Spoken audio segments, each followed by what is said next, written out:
El presidente de los Estados Unidos, Joe Biden, afirma que capitalismo significa privatizar ganancias y privatizar pérdidas. Pero, ¿realmente el gobierno de Biden está respetando esta regla con el rescate a los depositantes del Silicon Valley Bank? Veámoslo. El presidente de Estados Unidos, Joe Biden, anunció en una rueda de prensa que su gobierno iba a intervenir el Silicon Valley Bank. Y al exponer los detalles de su intervención, dijo lo siguiente. Investors in the banks will not be protected. They knowingly took a risk, and when the risk didn't pay off, investors lose their money. That's how capitalism works.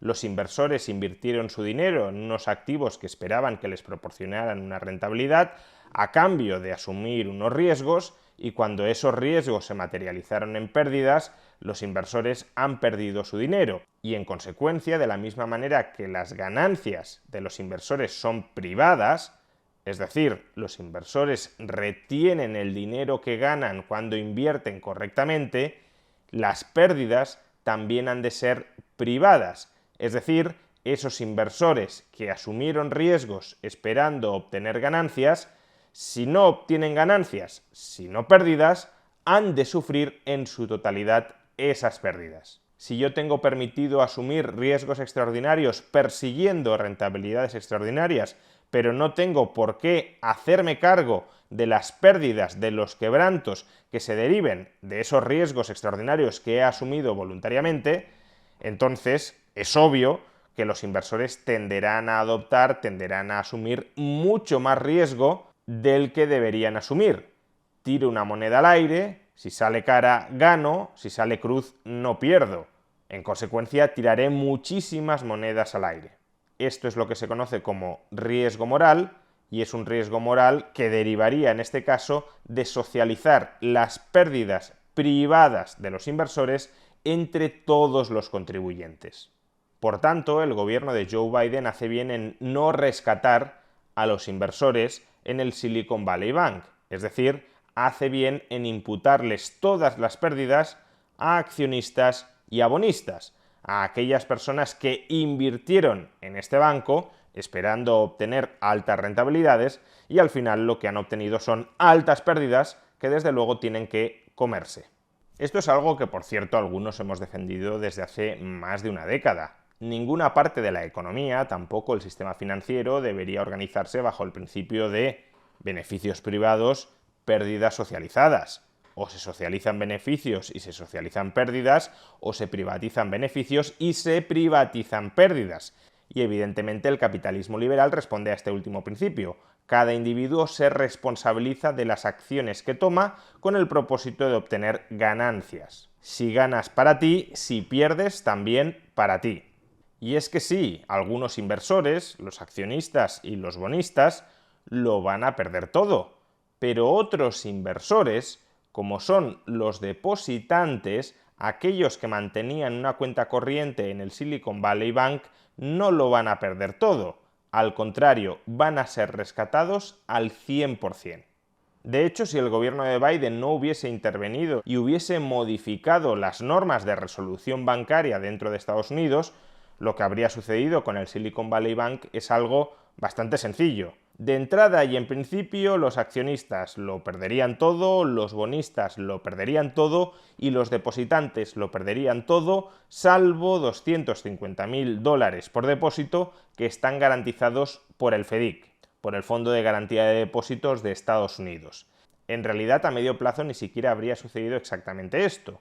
Los activos de Silicon Valley Bank se habrían vendido en el mercado y los ingresos que se hubiesen cosechado con la venta de los activos de Silicon Valley Bank se habrían distribuido entre bonistas y depositantes, porque tanto bonistas como depositantes son acreedores. Y además esto es algo que aparece muy claramente en el contrato de depósito del Silicon Valley Bank.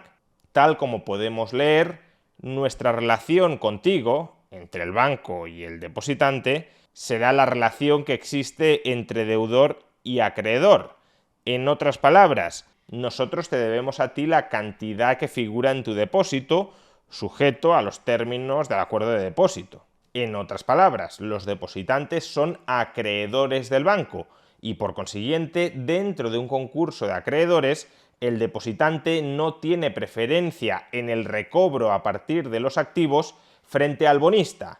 Ambos están a un mismo nivel de prelación en el cobro.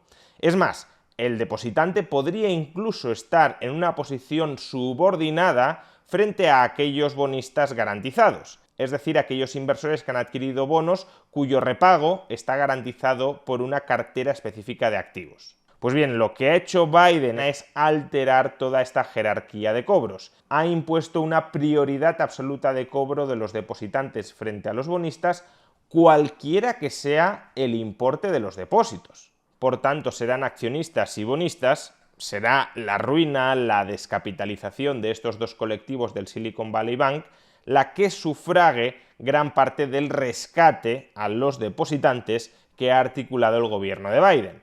Que cuidado, me parece mucho mejor que sean accionistas y bonistas quienes paguen el rescate de los depositantes a que sean los contribuyentes, porque los contribuyentes no tienen absolutamente ninguna responsabilidad en lo que se cocía en el Silicon Valley Bank.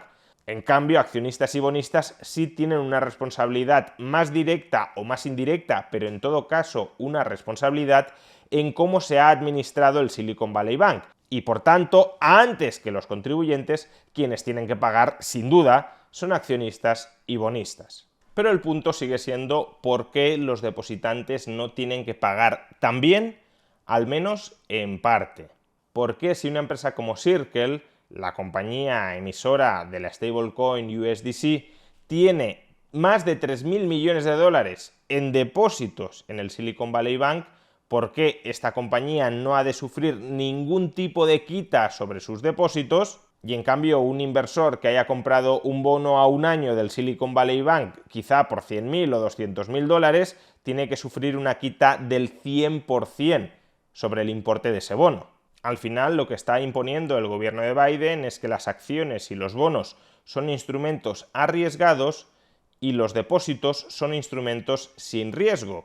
El problema es que los depósitos siguen siendo un pasivo de la entidad financiera, es decir, siguen siendo una fuente de financiación del banco. Con la financiación que obtiene vía depósitos, el banco sufraga operaciones de inversión. Sufraga, por ejemplo, la concesión de préstamos o la adquisición de activos financieros como deuda pública o deuda hipotecaria. Y si los depositantes en ninguna cantidad sufren ningún tipo de responsabilidad por el hecho de estar financiando a un banco, ese banco puede utilizar la financiación que capta de los depositantes para cometer cualesquiera locuras financieras. Imaginemos el siguiente modelo de negocio. Yo monto un banco con 10 euros de fondos propios. Capto depósitos. Ofrezco a los depositantes un 2, un 3% de rentabilidad sobre los depósitos. La financiación que obtengo con los depósitos la dirijo a invertir en hipotecas subprime de la peor calidad posible que están pagando un 10, un 12, un 13% de interés. O incluso en instrumentos más arriesgados, bonos basura de empresas que estén pagando el 20, 30 o 40% de tipos de interés. O deuda soberana de gobiernos bananeros que estén pagando igualmente el 20, 30 o 40% de tipos de interés.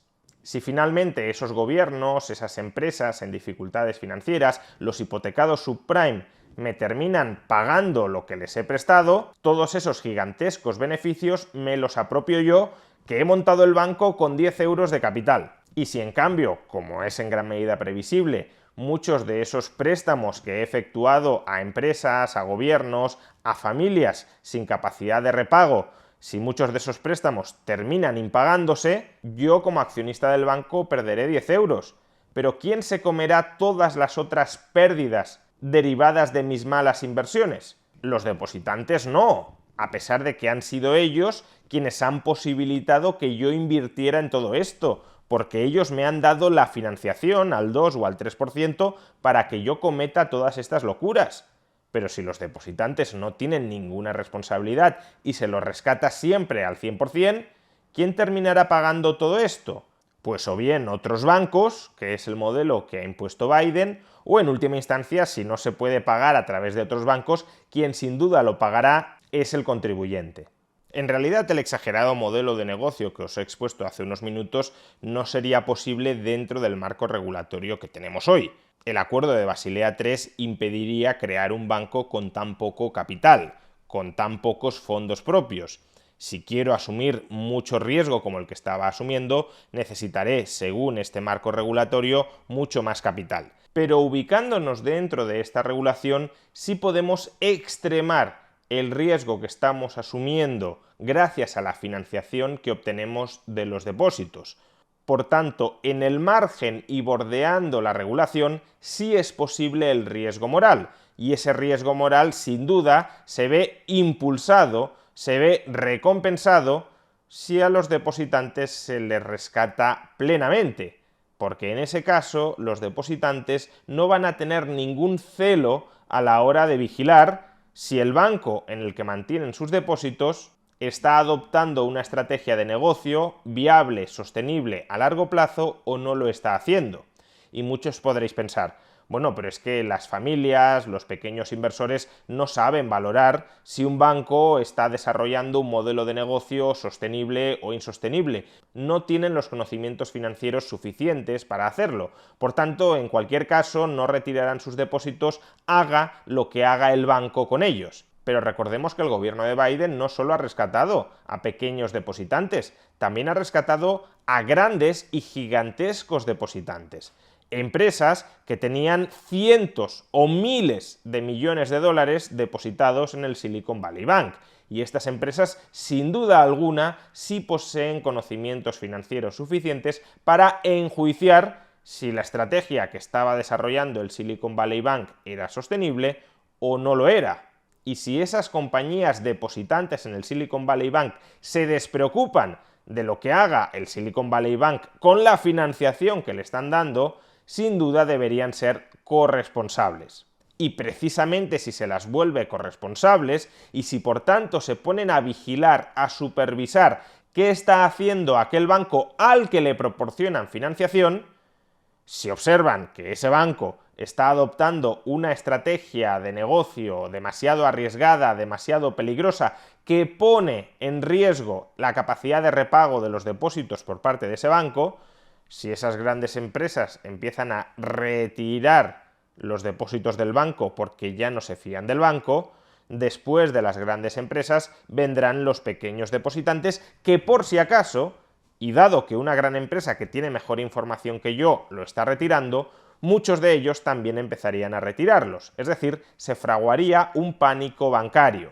Los depositantes retirarían rápidamente la financiación que le están otorgando al banco, tan pronto como algunos de los grandes depositantes responsables financieramente frente a un concurso de acreedores, tan pronto como esos grandes depositantes retiren sus depósitos por no fiarse del banco. Y el hecho de que el banco sepa que se adopta una estrategia de negocio demasiado arriesgada, demasiado peligrosa, va a ir seguida de una fuga de depósitos, primero de los grandes depositantes y después de los pequeños depositantes, constriñe justamente la capacidad de ese banco para financiar locuras, diga lo que diga la regulación. El mejor contrapeso contra la irresponsabilidad de los bancos es la amenaza creíble de que van a entrar en suspensión de pagos y de que por tanto los accionistas y los acreedores lo pueden terminar perdiendo todo. Protegiendo a todos los depositantes por el 100% de sus depósitos, lo único que se consigue es que esos depositantes no vigilen, no supervisen la labor financiera del banco. Es decir, lo único que consigue es que las suspensiones de pagos de los bancos se retrasen en el tiempo y que mientras tanto sigan acumulando más y más y más basura, más y más estrategias financieras erróneas en sus balances. De hecho, la única forma de evitar esto es que el Estado supervise en mayor medida a los bancos. Si no supervisan los depositantes y no retiran sus depósitos estrangulando financieramente al banco cuando éste se comporta mal, quienes tendrán que supervisar a los bancos serán los supervisores estatales. Los mismos supervisores estatales que no han hecho precisamente una magnífica labor en esta crisis ni tampoco en ninguna de las anteriores. Y es que al final una supervisión descentralizada, la supervisión de miles o de millones de depositantes sobre lo que hace bien o sobre lo que hace mal aquel banco al que esos depositantes están financiando con sus depósitos, esa supervisión descentralizada y continuada es muy superior a la supervisión centralizada y esporádica en el tiempo que puedan efectuar los supervisores estatales. Pero al rescatar al 100% de los depositantes por el 100% de sus depósitos, lo que se está haciendo es desincentivar claramente que los depositantes supervisen al banco, ni siquiera ya a los grandes depositantes, y se le entrega todo ese poder y todo ese deber de supervisión al Estado.